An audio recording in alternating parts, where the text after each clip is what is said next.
Hello, Garland Nixon here with Dr. Gerald Horne. Both President Biden and Ukrainian President Zelensky spoke at the United Nations General Assembly today, and plenty more. Let's talk.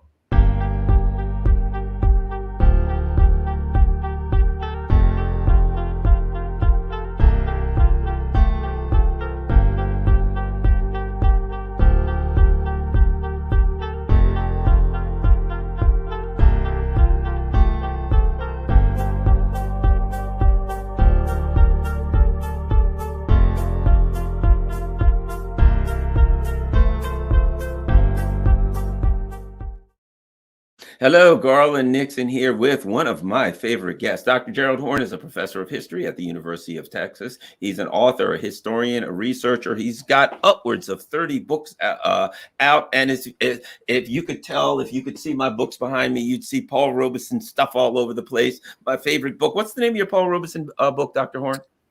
Paul Robeson, The Artist as Revolutionary, and of course, University of Houston in Texas. Yes, University of Houston in Texas. Wonderful, wonderful. Great basketball team there. I still remember Phi Slamma Jamma. That's right. So let's talk, Dr. Horne. Let's start here. Biden, one of the things that I found interesting, President Biden spoke today at the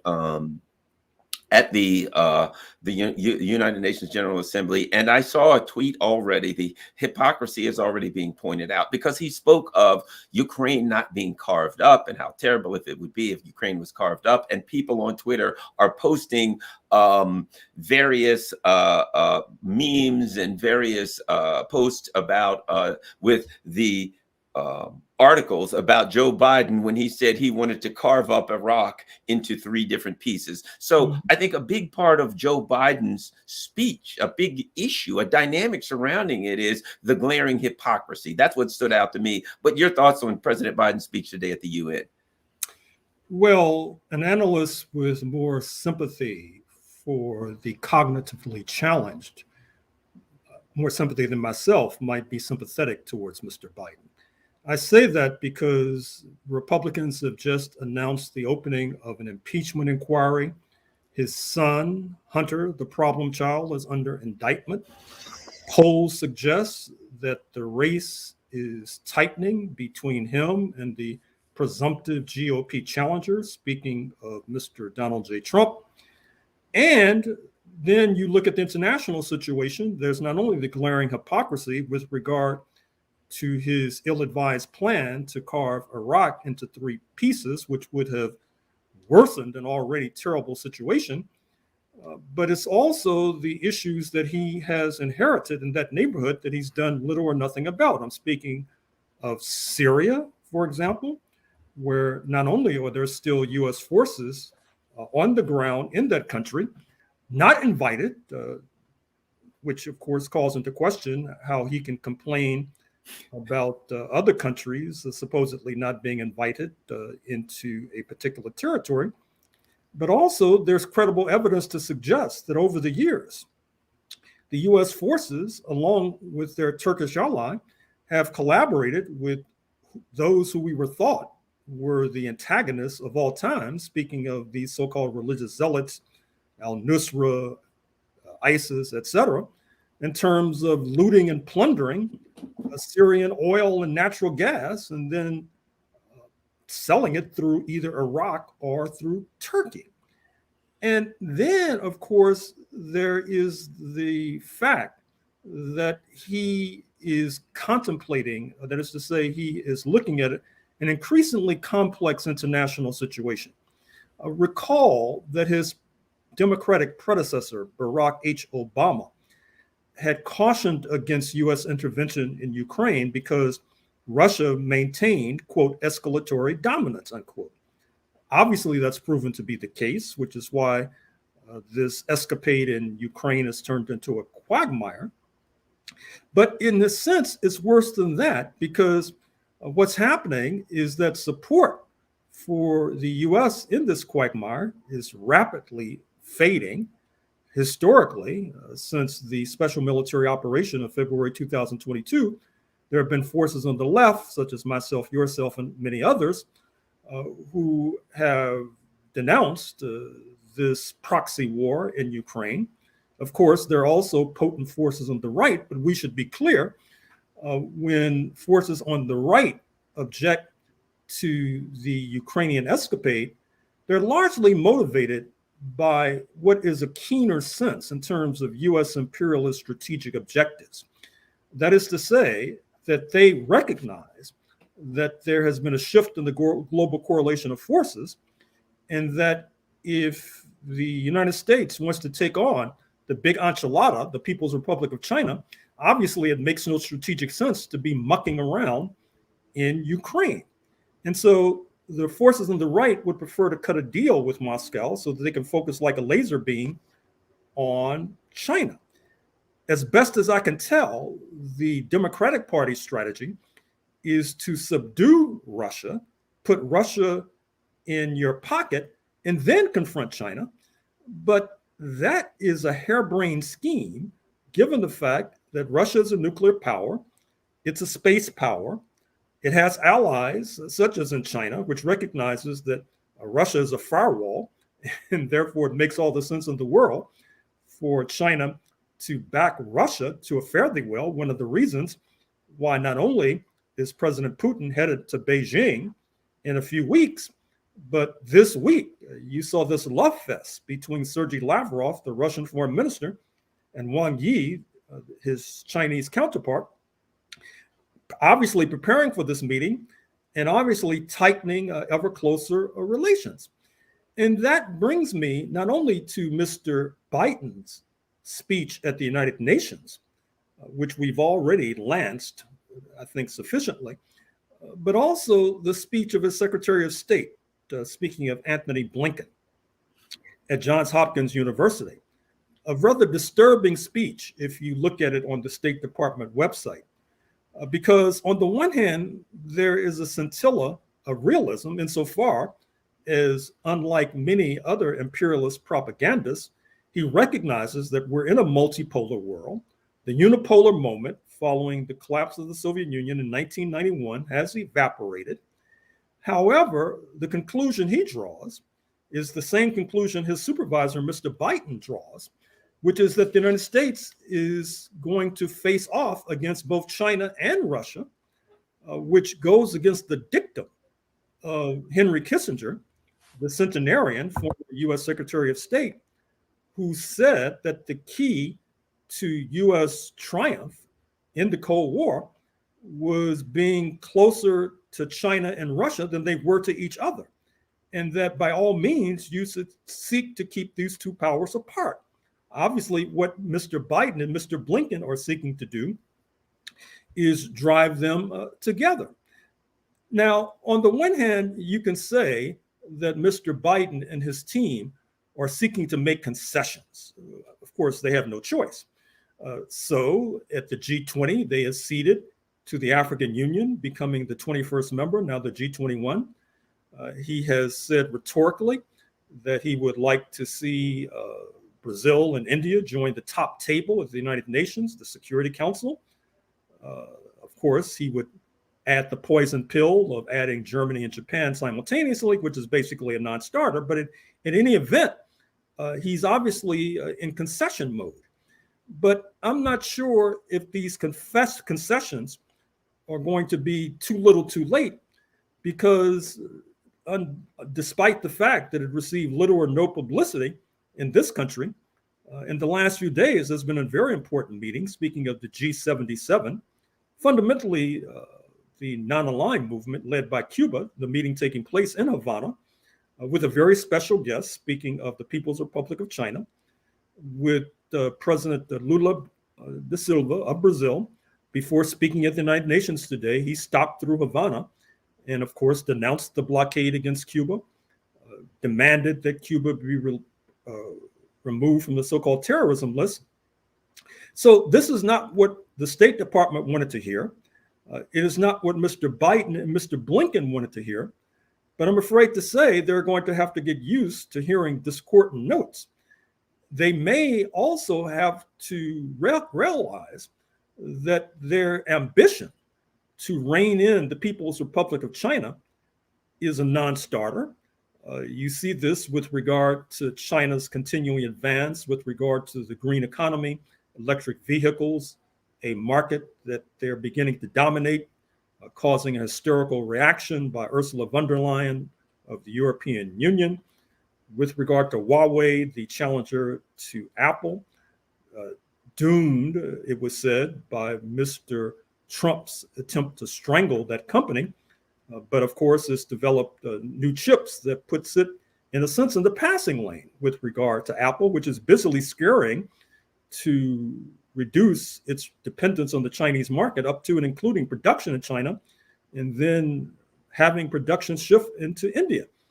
Now the question is whether or not Mr. Xi Jinping, who has been avoiding Mr. Biden like the plague, that's why he didn't show up to the G20 meeting in New Delhi just days ago, whether Mr. Xi Jinping will show up in San Francisco in a few weeks for the Asia-Pacific Economic Cooperation meeting.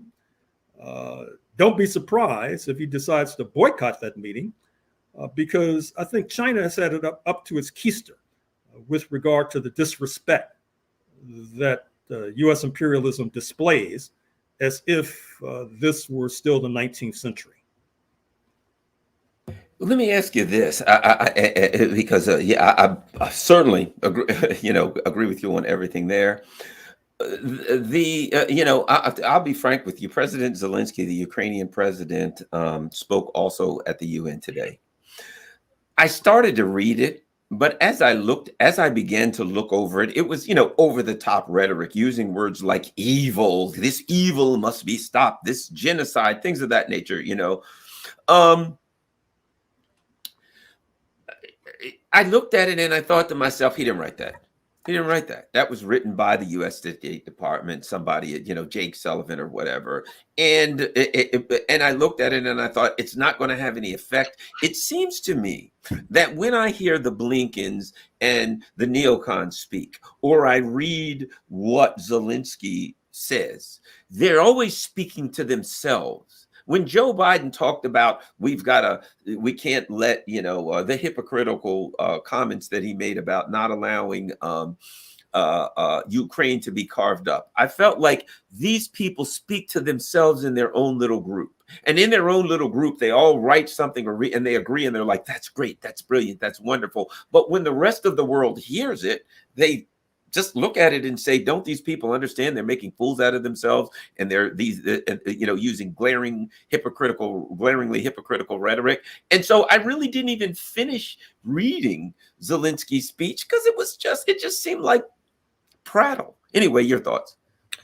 Well, a person more sympathetic than yourself or myself might have a scintilla of sympathy for Mr. Zelensky. After all, he's facing what might be an imminent collapse of this military, which has suffered tens of thousands of casualties since February 2022. He has a problem in terms of thousands of draft dodgers, many of whom nations adjacent, like the Czech Republic, say that they will not return. One of the questions we should be asking the US authorities is how many Ukrainian draft dodgers are in the United States, and are you sending them back to uncertain fate on the battlefields of Ukraine? And then, in that regard, just recall that just a few days ago, there was a massive demonstration in Prague against the government, against the idea that the government might be cooperating with the European Union and NATO and US imperialism. You also see that with regard to Germany, there are multiplying problems driven by the crisis in Ukraine, the cutoff of cheap energy from Russia, not least because of the blowing up of the Nord Stream 2 pipeline. If you believe the journalist Seymour Hersh, US imperialism had a hand in that crime, which should be prosecuted. And of course, Washington, in terms of focusing like a laser beam on China, is putting pressure on Germany to curtail relations with the the Chinese market, even though that's one of Germany's chief markets. They're doing the same thing with France with regard to putting pressure on France to act similarly with regard to China. But France is unwilling to cooperate, not only because in Paris there's much more of an independent streak than in Berlin, a nation that is occupied militarily by tens of thousands of US troops. But also, France is skeptical of the US attempt to elbow it aside in terms of its neo-colonial empire in Africa. That's already in motion, as we've talked about previously on various outlets. And so it's understandable why you would be reluctant and hesitant to read the pap and propaganda of Mr. Zelensky, because as he surveys the landscape, he can see that other US allies, so-called, who have been cooperating with Washington are not necessarily advancing. I'm thinking, for example, in the first instance of South Korea, which was cajoled by Washington to help Ukraine militarily. But apparently, the US and its allies, they're not chess players. They can't think 2 or 3 moves ahead, because it was apparent that once South Korea cooperated with Ukraine and the US, that North Korea, the Democratic People's Republic of Korea, would cooperate with Washington. Witness the recent trip to Vladivostok of Chairman Kim of the DPRK, leading to an enhanced, fruitful relation between Moscow and Pyongyang, that then can be seen as part of a triangle, what Washington calls an axis of autocracy, speaking of Russia, North Korea, and China. And the South Koreans really need to think through whether or not they can really stand up to the battle-hardened North Koreans, not to mention if they want to alienate their top market, export-wise, which is the People's Republic of China. So Mr. Zelensky, if he just does an elementary study of international relations, he will see that he would be well advised to seek to negotiate. Now, my understanding is that there is pressure on him to do just that, to negotiate. That is to say that Washington, once again, wants to focus on China. Of course, they should have thought about that before they got themselves embroiled in this proxy war in Ukraine, but so be it. And so the idea will be to emulate the late Senator George Aiken of Vermont, who during the height of the US embroiling itself in the conflict in Indochina, said that what the United States should do is just pull out and say, we won, irrespective of what happened. Let the chips fall where they may. And then you may begin to see a version of George Aiken in Ukraine, where the United States will claim that the alleged, purported, supposed Russian takeover of Ukraine has been foiled. Of course, that was never part of the special military operation, which involved demilitarization, denazification, protection of Russian speakers in the Donbass, and no Ukraine entry into NATO, but so be it. And then they'll move the goalposts, declare victory, and then move on to what likely will be the ultimate pasting, the ultimate defeat in this mano-a-mano confrontation with China. Now, let me ask you this. When we talk about the issue of negotiations, what I've seen so far is a discussion of the negotiating is all amongst the U.S. and its vassals. You know, not what would Russia accept. It's what can we get away with saving face. Well, we'll freeze the conflict. We'll do this. We'll do that. We'll say that, blah, blah, blah. Like somehow, if they all come to an agreement of something that will allow them to save face, and we'll continue to arm Ukraine, and we'll continue to do this, this, this, and then as if they can just call Vladimir Putin on any given Tuesday and say, here's the offer, sign it, and he's going to sign it. The Russian side has clearly set forth the parameters in which they would back down, which they would chill out. And that was in December of 2019 when they set forth a list of demands. And they said, if these demands aren't at least negotiated, there will be military/technical, actions taken. So my point is, the discussion to me of negotiating isn't real, because they negotiate amongst themselves, but they always seem to come up with a deal that all of us who understand, who have just simply read and listened to Vladimir Putin's speech, can look at this and say, well, no, they're not going to accept that. They're not going to allow you to just say, okay, we'll continue to army Ukraine and eventually we'll bring them into NATO and when we'll attack you again. No, that's not going to work. So even the concept of negotiations as they present it is farcical, in my opinion. But what are your thoughts on that, Dr. Horne? Well, it's a fair point. And of course, negotiations have been a farce. Look at the Minsk I and Minsk II agreements.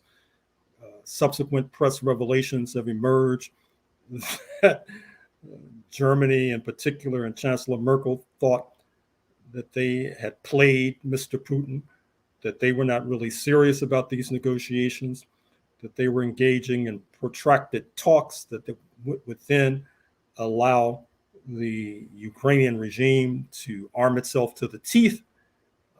That apparently was their strategy. We see how that has eventuated. Once again, it has made little or no difference, because if you just put the two nations side by side, speaking of Ukraine and Russia, one nation, Russia, having a population of about 150 million, Ukraine, with the leakage of its population since February 2022, may have 40 million or less. And that's probably an inflated estimate on my part. And so therefore, the only way to make up the shortfall would be to put US boots on the ground. But Mr. Biden, with his plummeting poll numbers, knows that that would put a stake through the heart of his race for re-election. And so what's left is trying to entice neighbors like Poland to get more deeply and intimately involved. But as is well known, in the deep, dark recesses of the minds of the ascendant Polish right wing, they have territorial claims on Ukraine all their own. Not to mention that just recently, Lech Walesa, recall that was the so-called shipyard worker who helped to ignite the Solidarity movement for decades or so ago, that led to him getting a Nobel Prize since he helped to bring down the socialist camp. He has suggested that the leaders in Warsaw, if they don't win re-election, like Mr. Trump, perhaps even Mr. Biden, they might wind up in jail. And so those leaders in Poland have to tread very carefully. And speaking of that, look at a letter to the editor of the Wall Street Journal just a few days ago by the well-known US propagandist Edward Luttwak, Luttwak, a man who has literally written the book on how to pull off a coup. I mean that sincerely. He has written the book that is oftentimes studied with regard to coup plotters. He castigates Warsaw. He says that they need to engage in conscription, which is obviously not a winning issue amongst young voters, particularly young male voters. That has caused consternation in Warsaw because they recognize that he's well connected, not least to Republican Party circles and Democratic Party circles for that matter. And so Moscow, in a sense, is holding many cards. And that is a bitter pill for US imperialism to swallow, because at least since 1917, with the rise of the Soviet Union, anti-Moscow obsessions have been part of the secular religion of the US ruling class. You see that exhibited as we speak in Ukraine. And it's very difficult for one to turn one's back on one's secular religion. But I'm afraid to say that the US imperialism may be forced to do so. Yeah. Now, let me ask you this too. There's something else I thought about with North Korea. when you look at the US's moves to, when you look at what's happening, the US is, we've got to build bases in the Philippines. They're building bases on Japan facing Taiwan. They're strategically setting, as they tend to do, the neocons surround China with bases facing Taiwan, etc. Okay. I would think that North Korea, as would Russia, has to look at it and say, if the US, and all of them are saying the same thing. China has to say, if the US defeats Russia, then and takes Russia and takes all of that land and gets control of all of that, our goose is cooked. Likewise, Russia has to look at it. If they take China, our goose is cooked. And of course, North Korea has to say, if they take either or both, our goose is cooked. Everyone knows that if any of those three dominoes fall, the other two have had it. I would think that North Korea is the perfect, I see Russia saying, hey, let's look, the North Korean Kim Jong-il was at Roscosmos at the Space Center. Then they showed him looking at MiG-31s with hypersonic missiles. I would think from a militarily strategic perspective, Russia and China would both have to look at North Korea's location and say, if we are defending ourselves from US imperialism, if it comes to the point that we have to, that is a strategically good location. And it's right next to South Korea, which they're going to have a bunch of bases in. It's, the location is strategic. So I would think to some extent, not just from the perspective of we're all friends here, but we all border each other. Additionally, if they need logistics lines, they all border each other, they all have train tracks, they can move stuff amongst each other. From just the perspective of preparing for a potential conflict with the US, I would think North Korea would be a place, if you were Russia and China, that you would want to have weapons, things of that nature, strategically located, so that could be a point of defense. What are your thoughts about that? Well, clearly, but obviously what Mr. Biden and his acolytes are seeking to do is to foil that particular approach by encircling both Russia and China. Recall that I believe today at the United Nations, Mr. Biden met with the leaders of the stands, Uzbekistan, Kyrgyzstan, the other ones in that part of the world, Kazakhstan, former Soviet republics, all obviously with good relations with both Russia and China. But once again, the encirclement policy that is being pursued and the double containment of Russia and China leaves few options but to try to win over Russia and China allies, despite the fact that there's not too much that Mr. Biden, who after all heads a government that's dependent upon the People's Bank in Beijing buying treasury bills in order to keep that government afloat, he sort of has a begging bowl when it comes to meeting with those he would like to wean away from Russia and China, which of course brings us to Vietnam, which Mr. Biden visited. Now, I don't think I'm talking out of school to suggest that Vietnam is not going to prove to be a reliable ally for US imperialism. Certainly, we know that there are contradictions between these two so-called communist powers, speaking of Vietnam and China, but the relations between Vietnam and Russia are as close as the relations between India and Russia. And so therefore, when Mr. Biden shows up in Hanoi, the Vietnamese, of course, will be happy to return effects of various US soldiers who perished there decades ago.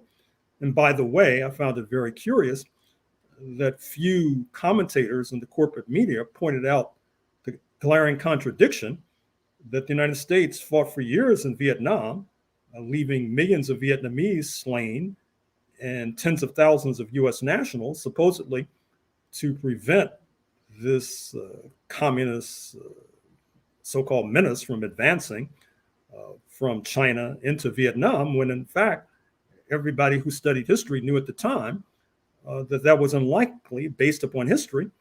And yet here we are.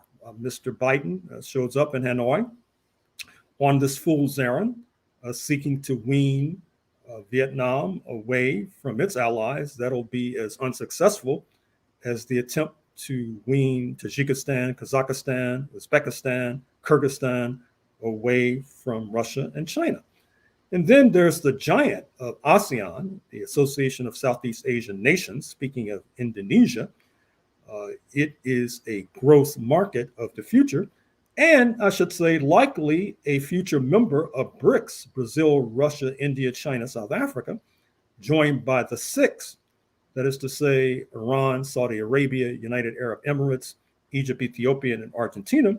I was surprised that Indonesia, the most populous, predominantly Muslim state, was not extended an invitation, but that'll probably happen at the next BRICS summit, which I understand will be taking place in Russia. And so BRICS, as you know, more than most, is really becoming a kind of muscular counterpoint to the G7 led by the United States and the Western European nations, Canada and Japan. And so why should Indonesia sign on to an anti-China, anti-Russian alliance when all signs indicate that history is moving in an opposing direction? We could go around the world and make a similar analysis, all pointing to a similar conclusion, which is that when President Macron of France made an ill-advised attempt to join the BRICS, I think that he was trying to send a not so subtle message that his foreign policy advisors too realize which way the wind is blowing, and opportunistic France would like to take advantage of that. Let's move over. There's an article I want to head over to the other side of the world. We'll start here, but I definitely want to talk about Africa. A lot to talk about in Africa, but let's start here. Article in Al Mayadeen. Russia's Minister of Defense, Sergei Shoigu, arrived in Tehran on Tuesday, leading a high-level delegation to engage in talk with Iran's military leadership. And it says the delegation will aim to strengthen Russian-Iranian military ties and will mark yet another stage in advancing cooperation between the two countries. So we have, within a 2-week period, North Korea and Shoigu specifically meeting with the chairman of North Korea and going around to various military installations. Now, 2 weeks later, week and a half later, same Defense Minister Shoigu is in Iran. We do know that Iran has recently received some training aircraft, and that they are supposedly scheduled to get some, I'm not sure if they're Su-30s, 35s, 25s, whatever it is, but some advanced Russian fighter planes. What are your thoughts on this? What's going, there's something's going on here, Dr. Horne. Well, I think that part of what's going on is probably a reaction to the fact that this week at the United Nations, Mr. Biden will be meeting with Prime Minister Netanyahu of Israel. And when those two get together, usually problems for the rest of the world ensue. Recall that Mr. Biden had been boycotting Mr. Netanyahu because Mr. Netanyahu is trying to jam through Israel a so-called reform that would allow for him and his ultra-religious allies and his coalition to take power away from the Supreme Court, take power away from more progressive, more secular forces. And if that takes place, and it possibly will take place, that spells ill for Israel's neighbors, starting with Syria in the first instance, which, as noted, already has an unwanted U.S. presence on its territory. And it also spells ill for Iran. Recall that it was not so long ago that the regime of President al-Assad, and I understand he's headed to China, if I'm not mistaken, President al-Assad of Syria. And he's headed to China, according to reports, at President Xi's invitation. Yes. And of course, we know that Iran and Russia helped to pull his chestnuts out of the fire, to the consternation of U.S. imperialism. And US imperialism obviously has a bone to pick with Iran. Mr. Biden is being criticized for releasing Iranian funds to the tune of $6 billion. And in return, Iranian forces release so-called hostages, as they're called on this side of the Atlantic. Prisoners might be a better descriptor. But in any event, that's caused him, Mr. Biden, to be criticized. And so Iran, unsurprisingly, is entertaining visits from top-level Moscow officials like Shoigu, but that's consistent with Iran's relationship with the Shanghai Cooperation Organization, which, just as the BRICS is a counterpoint to the G7, the SCO is a counterpoint to NATO, the North Atlantic Treaty Organization, led by the United States, which of course is trying to expand its geographic jurisdiction by opening more offices in Asia so it can target China.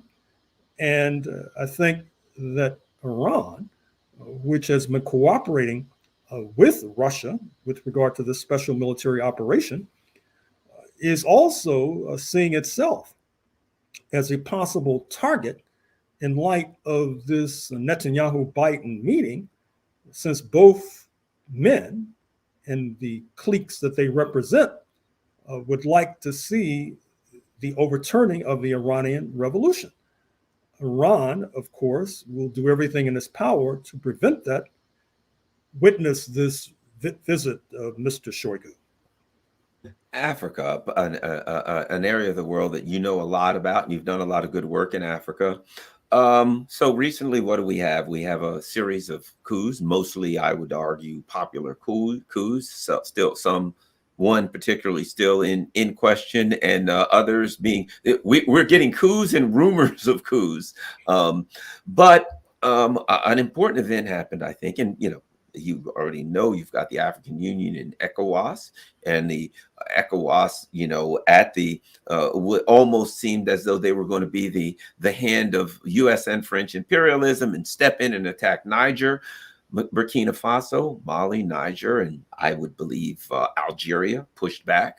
It certainly appeared as though their foray into Niger was going to be much more difficult than they had imagined. And I'll add, in my opinion, the instability of some of the countries involved in ECOWAS probably also influenced their decision, for fear that if they go mucking around in Niger, they may experience a popular revolution of their own. But now we learn that there is a former military alliance between Mali, Burkina Faso, Niger.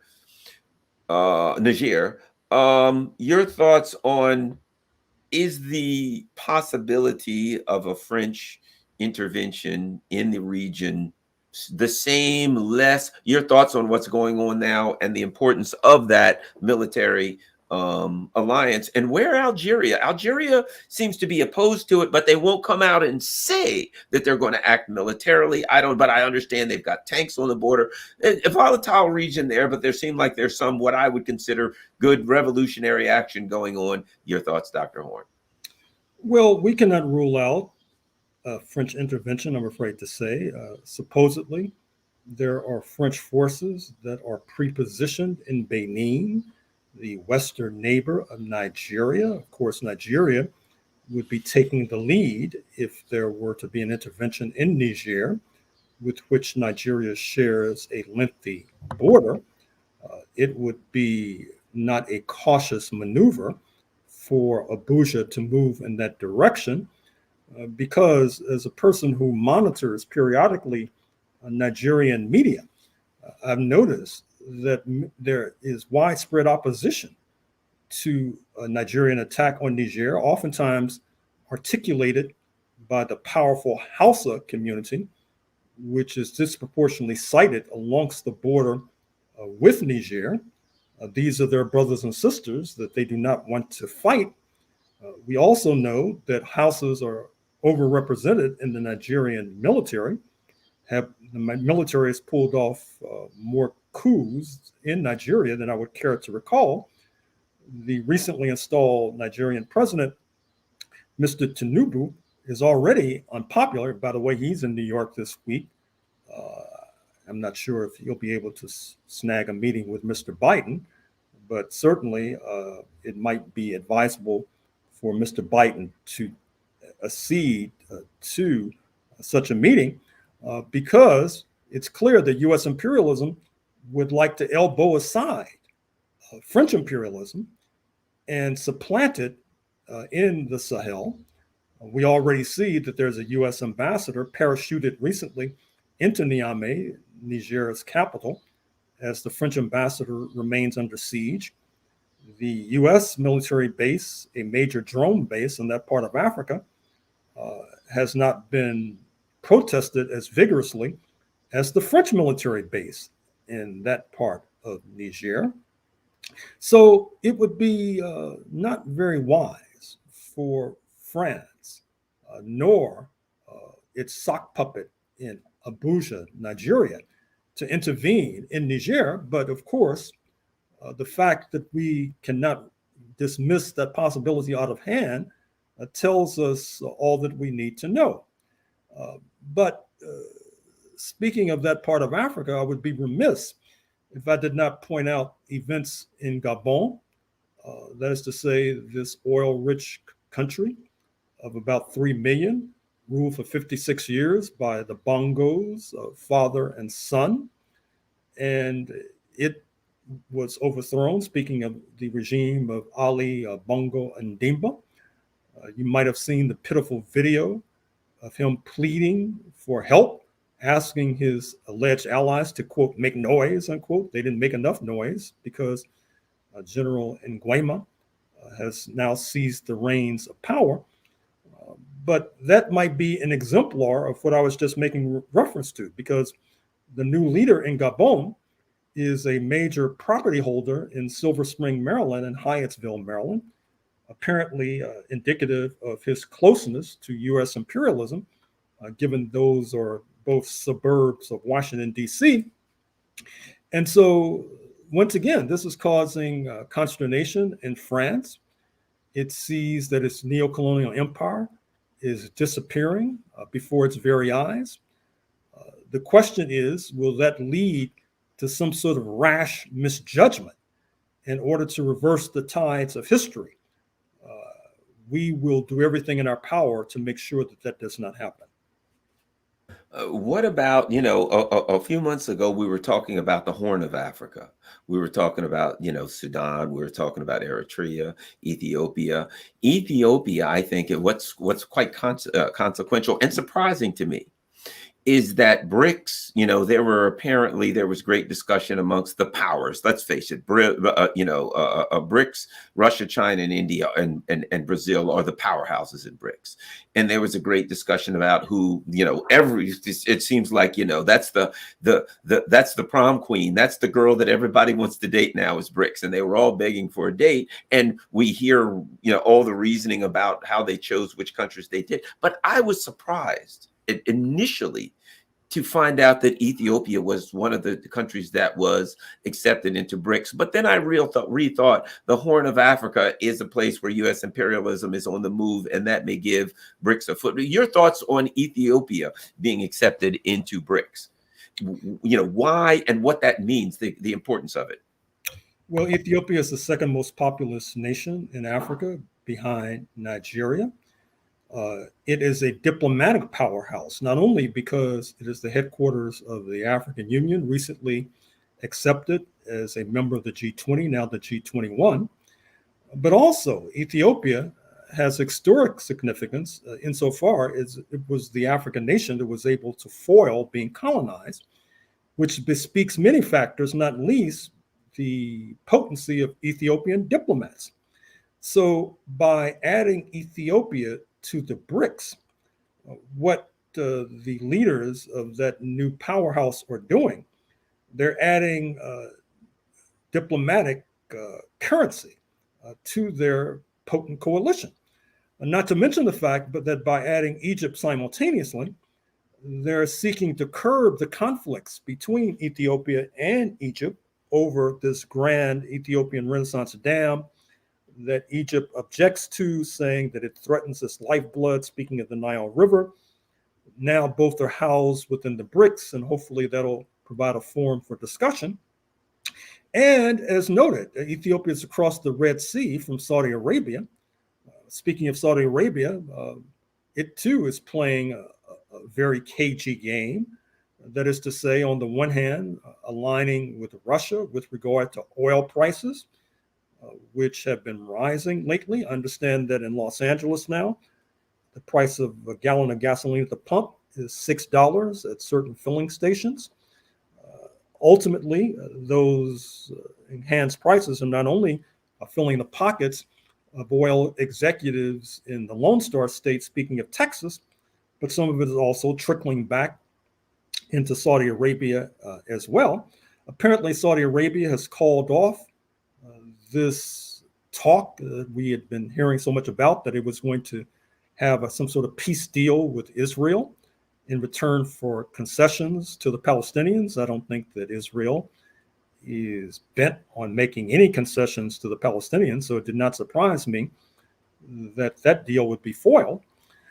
But also, Saudi Arabia has come under fire from Ethiopia, its neighbor across the Red Sea, because there were credible reports about Saudi border guards massacring Ethiopians and other Africans crossing the Red Sea, which points to another issue that we're going to have to confront sooner or later, which is that if you look at Tunisia, this Arab country facing the Mediterranean, you see a vitriolic anti-African, anti-sub-Saharan African sentiment.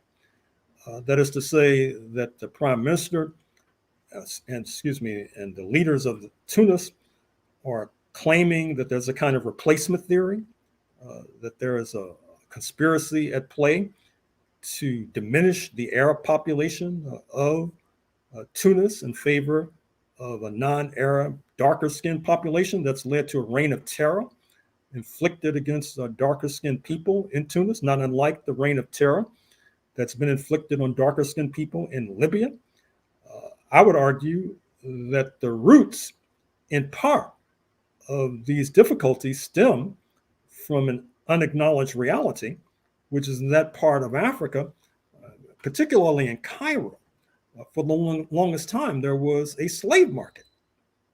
That is to say, a slave market that particularly preyed upon darker-skinned people. And it's fair to say that the intensity of slavery did not reach the historical level that it did in the United States of America, but it was intense nonetheless.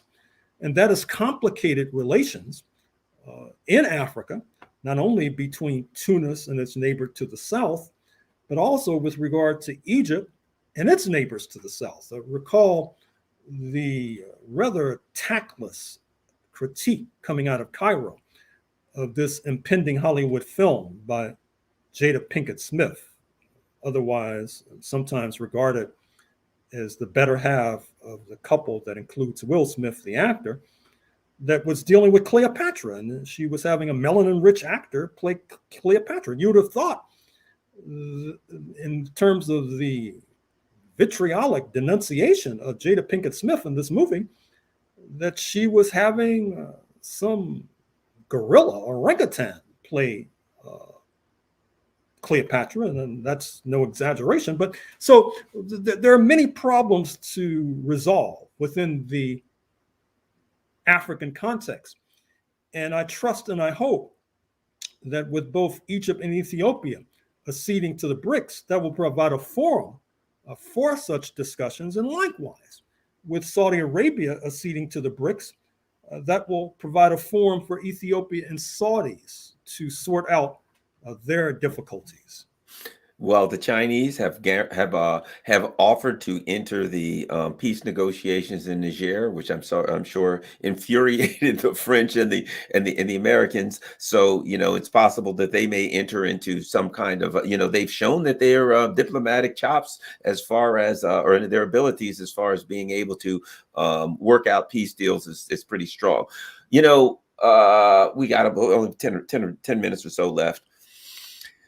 So recently, in the last few days, I've been seeing these, reading about these in Czechoslovakia, these gigantic protests about the government, people unhappy with the prices, unhappy with their government basically being run by the US from afar. Germany, the winter's coming. Olaf Scholz, your thoughts on this winter, the coming blowback in Europe, in Germany, etc., from what's going on? Because as time goes on, as it gets, this is their second winter away from Russia. Germany has said, we do not have the funds this year to do what we did last year, which was subsidize somewhere around 20% of the price of fuel for our citizens. Sounds like there could be real problems in Germany and in Europe this year regarding fuel costs and inflation, et cetera, and some serious pushback. Your thoughts on that? Real problems indeed. And in fact, this ties back to our previous discussion. That is to say, with the boycott of Russian natural gas, that puts a premium on this pipeline pumping natural gas from Nigeria through Niger to Algeria into Southern Europe, with the attempted boycott to put on Russian petroleum and putting a cap on oil prices, which obviously failed spectacularly. But if it had gone through, that would have put a premium once again on Nigerian petroleum, Angolan petroleum, Gabonese petroleum, Libyan petroleum, etc. In short, what I'm suggesting is that with this US enforced boycott of Russia, this created multiple problems for US allies in Europe, Germany not least, which not only is having its arm twisted with regard to boycotting its market in China, but also having its arm twisted with regard to avoiding what had been a key to the growth of the German economy, speaking of cheap Russian energy. The difficulties in Germany have had a predictable result. The difficulties in Germany are just an emblem and a token of a larger problem in Europe, which is embodied in the cover story of the British Conservative Weekly, speaking of The Economist. And I'm speaking of the rise of right-wing parties. Not only the Alternative for Germany, a party in, of course, Berlin, but Prime Minister Meloni, the neo-fascist leader of Italy, who, by the way, was photographed at the end of July in the Oval Office, literally holding hands with Mr. Biden, without as much as a peep or an outcry coming from many who should have been shouting from the rooftops about the danger of such a maneuver.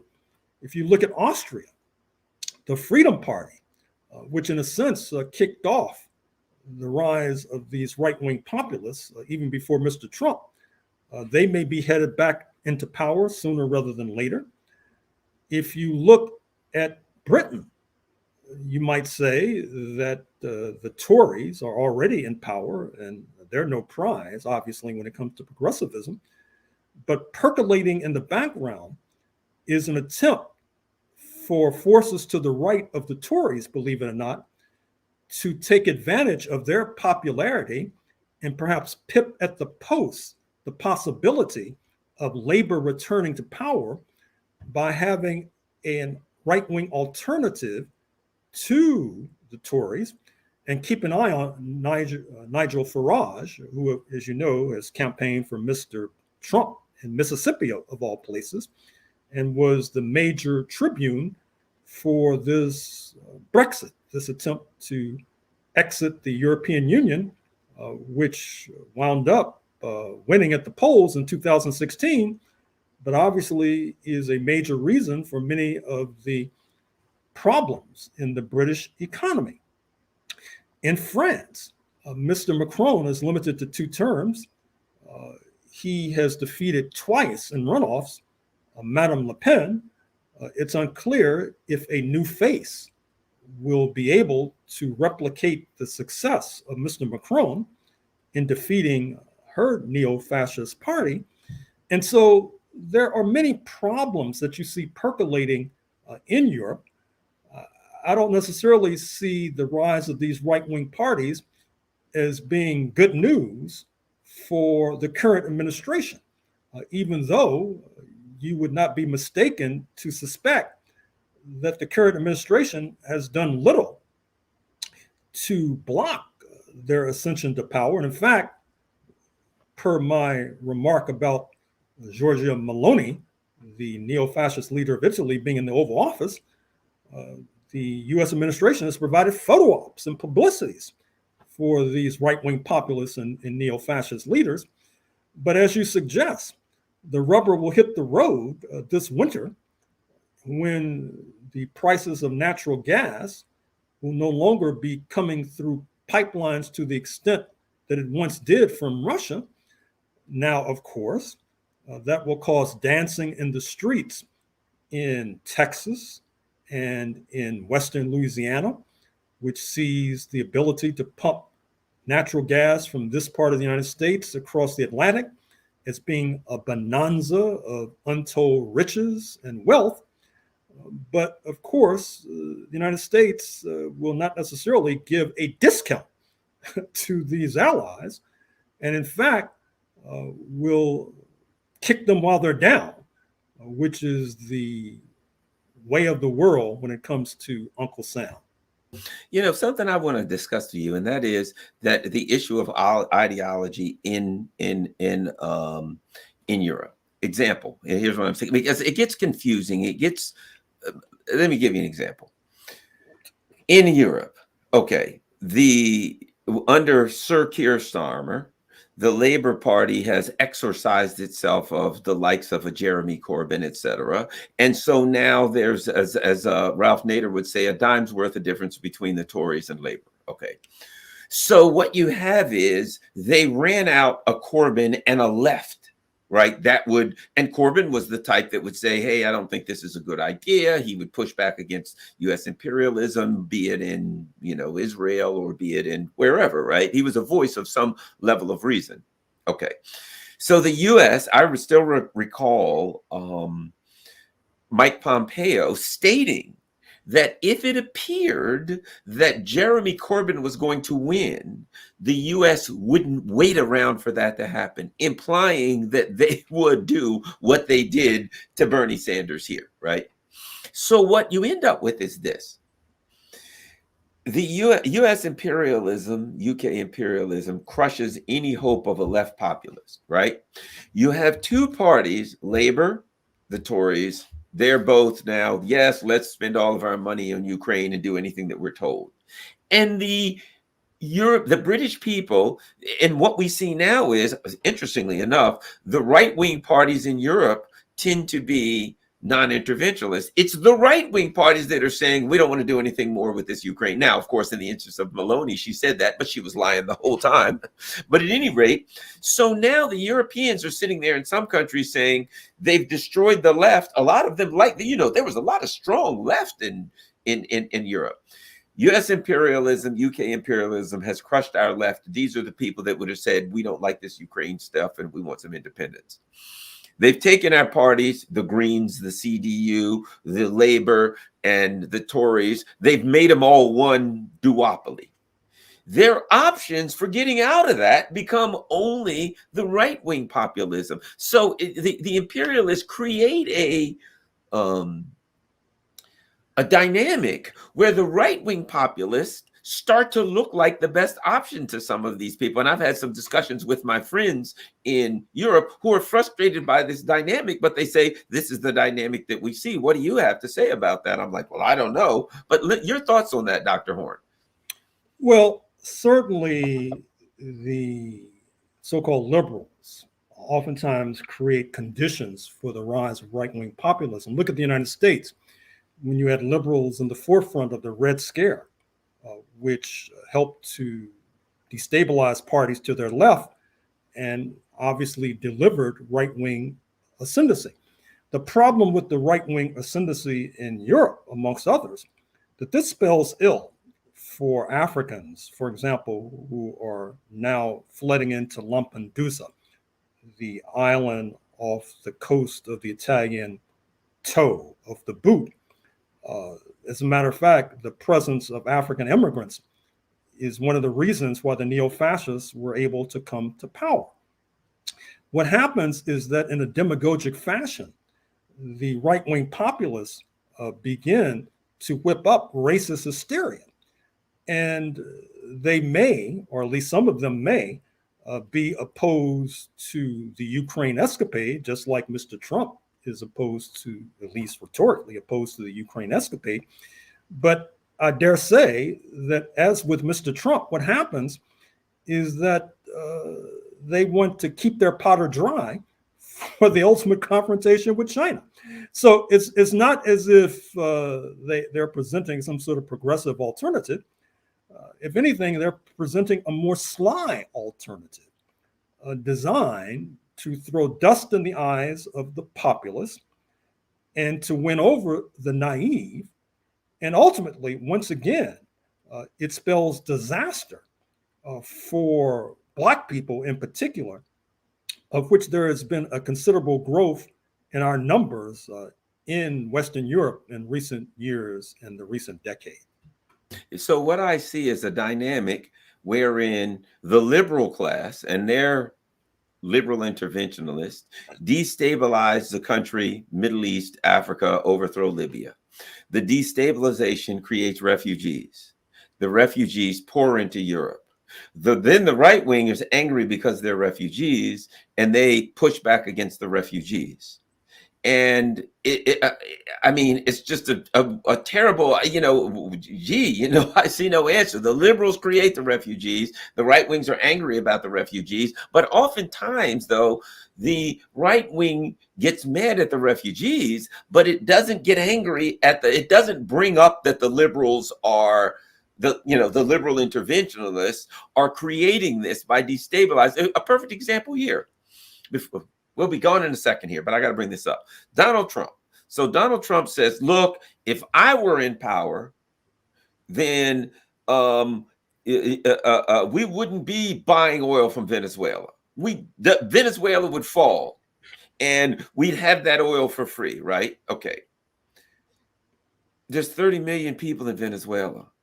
If he did that, there'd be 5 million Venezuelan refugees if he overthrew the country. If Venezuela, a country of that size and power, fell, there'd be 5 million Venezuelan refugees. So as he says, we've got to do something about the immigrants. We've got to protect the border. Yet his foreign policy, if he had his way, would make it 10 times worse because we'd have 5 million Venezuelan refugees at the border. Dr. Horne. Well, I'm afraid a version of that narrative is unfolding as we speak. That is to say, the Biden regime is continuing to put the squeeze on Caracas. As a result, you see Venezuelans huddled on the sidewalks of Manhattan, huddled in Chicago. They're seeking to escape because there's simply collateral damage of U.S. imperialism's policy. But to conclude on an upbeat note, just in the last week or so, President Maduro of Venezuela was in China. The relationship between these two powers was escalated to the highest level. Like the G77 meeting I mentioned in Havana at the top, this is the hope for the future. And these kinds of relationships and alliances will foil the demonic plans and dreams of the imperialists ultimately. I was muted. Well, thank you very much, Dr. Horne. I really enjoyed this discussion. I always learn a lot when I'm speaking, when I talk to you, and I look forward to talking to you again soon. Thank you. All right. Thank you very much. Ladies and gentlemen, that was Dr. Gerald Horne. Should I sign off? Oh, no. I'll handle that. There we go. That was Dr. Gerald Horne. I always learn he knows so much about history. He knows so much about, particularly about Africa. I always enjoy talking to Dr. Horne. I don't agree with him on everything, but I don't even agree with myself on everything. But I think we had a good discussion. And I think the issue of refugees, the issue of immigrants is an issue fraught with misunderstanding for a lot of people, simply because, as I said, we get these liberal interventionists. They go destabilize country X. The people from country X show up on the border, but you have additional issues there now because you have these oligarchs that are happy to have the refugees because they can drive down the cost of labor for the indigenous people. I'm saying indigenous, for instance, France. They bring in a bunch of refugees, and the people of France now, the workers of France, are dealing with a flooded labor market and people who will work for less. So the oligarchs the liberal interventionists destabilize the country. The refugees show up. The oligarchs are more than happy to have cheap labor. And then you have people who push back and say, oh, I hate the refugees, why they're different than us, and they do blah blah, we have to hate them. And they don't get into the dynamic of liberal interventionism, which is at the core of the entire issue. That's what I have to say. All right, thanks a lot, you all. Certainly appreciate it. Let me just add, make sure you share this on all of your, I'm not on Twitter right now, so share this on Twitter, share it on your social media platforms. Let me look and see if there are. I think there may be one or two super chats, and if there are, maybe there's none, but that's okay, as long as everyone was here and heard what had to be heard. And let's see here. So far, no super chats. If I see any, I will answer them. All righty. All right. Let's see. So I'm going to look at a couple of different things. Globalists don't like national identity. Flooding a country with immigrants dilutes this. Well, and not to mention, Rod, cheap labor, man. You're driving down the cost of labor. The globalists are elitists. The globalists are oligarchs. They want cheap labor. So they're happy to destabilize a country, get a bunch of refugees in their country, and they've got cheap labor. And might I add, what happens then? The working class is mad at the refugees. So now what do they have? They got labor fighting amongst each other. They've got cheap labor, and they've got the working class fighting amongst each other, and nobody's looking at this. Oh boy, that's great for them, isn't it? Let's look and see what the migrant issue won't be solved until you withdraw from the UN compact on migration. All of that is not going to do anything. If this is not about a compact, this is not about something that's written on paper. If you're destabilizing entire regions of the world, you're going to have refugees. I don't care about UN compacts. I don't care about agreements, international law. If the liberal interventionists destabilize countries, they're going to create refugees. But they want refugees, cheap labor. That's what they want. Someone says Europa is destroyed by too many refugees. It ain't you got to realize the refugees are the end. It's part of the plot. It's the end result. It's part of the plan. The refugees are a symptom of the problem, right? It's like when you're sick, you have a cough. You can see the cough. You can hear the cough. The cough ain't the problem. The problem is that you've got whatever it is, emphysema that's covering the cough, right? You can see the refugees. You can hear and touch and feel the refugees, which you shouldn't be hearing, touching and feeling people without their permission. But you get my point. They're there. But the problem is liberal interventionists. The problem is that somebody went to their region of the world. If Libya isn't overthrown, you don't have all the African refugees. Syria, Afghanistan, you don't have the refugee issue. The issue is that, and we got to take some blame, because they overthrow these countries, they destabilize these regions, and we go back and vote for the same people and put them back in. And then we wonder why we're getting the same thing. So we got to take some responsibility here. We go back and vote for the same people over and over again. They give us the same thing, and they all cheer about how they have to go liberate Afghanistan or Syria or wherever from its horrible, terrible leaders. And then we vote them in office again. And then we wonder why we're getting the same thing over and over again. We got to take some responsibility for our stupidity. And that's important. Last question. Woodrow Wilson was right wing. Woodrow Wilson established the Federal Reserve. I lived near Andrew Jackson's estate. Woodrow Wilson was no conservative. Oh well, I'm not going to argue over who is or isn't a conservative, because I ain't a conservative. Sikhs in Canada brought their squabbles in India to Canada and fight their way back from there. I don't know. I'll put it like this: The globalists simply want to make as much money as they can. And if they can't send their industry to cheap labor, they'll bring cheap labor to their industry.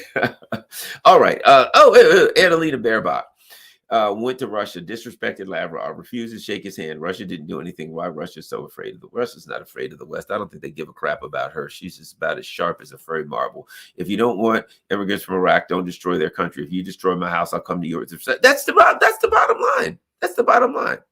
Wilson was progressive, wanted to revamp the Constitution. Our Constitution definitely needs to be revamped. All right. Thanks a lot, everybody. Have a wonderful day. I got to run. It's getting late.